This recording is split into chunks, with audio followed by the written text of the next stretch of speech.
It's a feeling of sadness, of overwhelmed, of poor me, or even wanting to give up, or don't want to participate, don't want to go anywhere. Things that you normally do and you don't want to do it anymore. I also was starting to experience panic attacks, and I feel a sense coming over me that I could pass out. So I think of depression as a pervasive and sustained change in mood. So the pervasive part is that it colors your whole life. It colors your interactions with people at work, at home, when you're by yourself. And sustained means that it is there with you when you wake up in the morning, it's there when you go to bed at night, and it's there for weeks or even months at a time. Substance abuse just went hand in hand with discomfort and anxiety and depression. Self-deprecating, self-loathing feelings, I think, have been pretty deeply ingrained in me for a long time.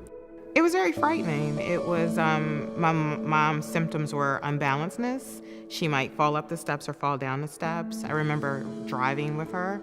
Her reaction was off. So the stop sign could be here.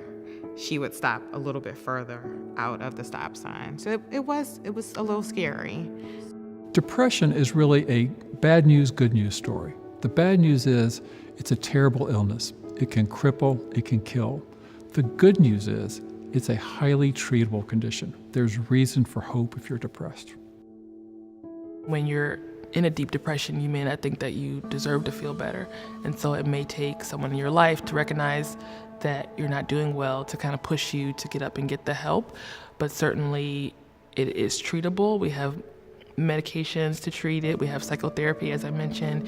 A thorough evaluation is important, asking a lot of questions, taking a good history to find out what is the cause of depression. About a half of all people respond to the first medication that they're tried on, but sometimes it takes trying a couple of medications. If you don't respond after many medication trials, usually it's 3 to 5 medication trials, then you start looking at other treatment options. There was a big thing about stigma. I think that was also one of the things that we didn't share freely with everyone. It's just that you think it's your own personal story and no one else can understand. People will look at you totally different. I am somebody who is very involved with my church, and faith is absolutely a driving factor in a lot of things that I do, and this did not at all feel like one of those things that if I keep praying about it, somehow a solution will appear or some higher being will, come and help me with this. There's more to this than what I've been taught or what I've been told, and that was a big aha moment for me. Stigma is the ultimate piece of why the African American church still in its own faith frowns on those that have mental illness. And it's not really well dealt with, and it's something that we really need to pay a lot of attention to. How are we doing at this point in time? It's from the faith perspective that understands that when we share what is at our depth, when we share what is troubling us, when we call out and ask for help from those that we're close to, and from our community of support, that is not a sign of a lack of faith, but actually it's a sign of a deep faith in trusting that community to be able to provide the support, in trusting those who are close to us to be able to provide that support. And when I got to the place where the medication started balancing me out, I got a chance to hear, think, and see clearer. Then the therapy kicked in, and the balance and the clarity and the hearing and the thinking allowed me to see the results. It was kind of awkward at first because I was kind of resistant of therapy for a long time before that. But after 2 sessions, I was like, yeah, no, I needed this. This is great. I found out from going to those classes that it had to be me that wanted to get better. It had to be me. The first medication made me very, weak and nauseated. So we kept trying different things until I started to feel better. It didn't happen overnight. Things got better every time I surrendered in another sort of level. Every time I stopped fighting, every time I trusted that people were trying to help me, I trusted that I couldn't handle all of this on my own, and sort of accepted that I really needed to tackle everything now and take it seriously. I'm absolutely one of those people who, when I feel better, sometimes I stop taking my medication. And that's something that I can admit because I think that people need to recognize that that is a real thing. Not that it's a good thing, but it happens and it's easy to fall into that pattern.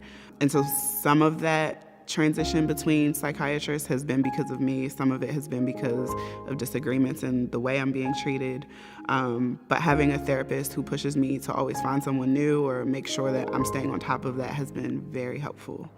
I have that great sense of hope because I see the stories of people's lives every day, and those stories of hope of people who have gone to the depths and experienced depression, of people who have faced terrible addictions, and that has brought them to a terribly low place in their life, but now to see them flourishing and actually to see what they've learned through that process, I think those are the greatest signs of hope in every faith community.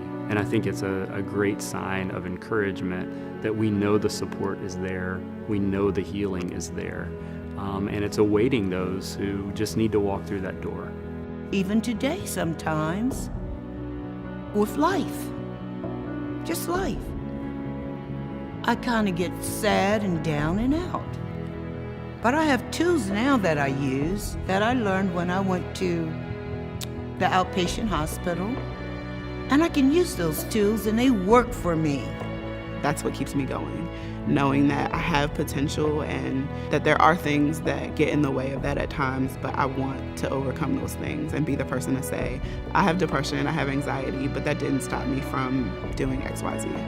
For a while, I did feel like being depressed, like that felt like my normal. Like I'd wake up, be depressed, and be like, yeah, this is life. But now I wake up feeling okay and like ready to do things and be productive. And that feels good in itself. I feel like I have enough coping skills and I know what I need to do. I feel I will never again feel as bad as I did. I'm going back and finishing college. I might have a really great job I'm excited about. I have way deeper relationships with everyone in my life. But it's also, I get a lot of satisfaction from showing up to sort of be of service to other people. Being depressed or drinking or using, I spent most of my time kind of trapped and wallowing in myself. And I get a surprising amount of pleasure from just being able to actually show up for other people. It's like a very new experience for me. If I can just reach one person, for them to understand that this is not a story for just one person. This story affects so many people. If you don't have a person in your family, you know of a person who has a family member. I just want them to look at it a little differently and just understand. It is just like another illness, diabetes. The worst thing that you can do is go through this by yourself. I think there's a reluctance among most people to ask somebody about their health, and especially their mental health. So I think that we need to give ourselves permission to reach out and help others. I think it's at least 9 times out of 10 appreciated, and often it plays a critical role. There has to be an ongoing clarion call for the faith communities to come together and really know and understand their role, our role in depression and mental health. The challenges in life allowed me to face them and get through them so I can see that life does get better. That's the thorn. The challenge is the thorn. And the outcome of getting through it is the rose.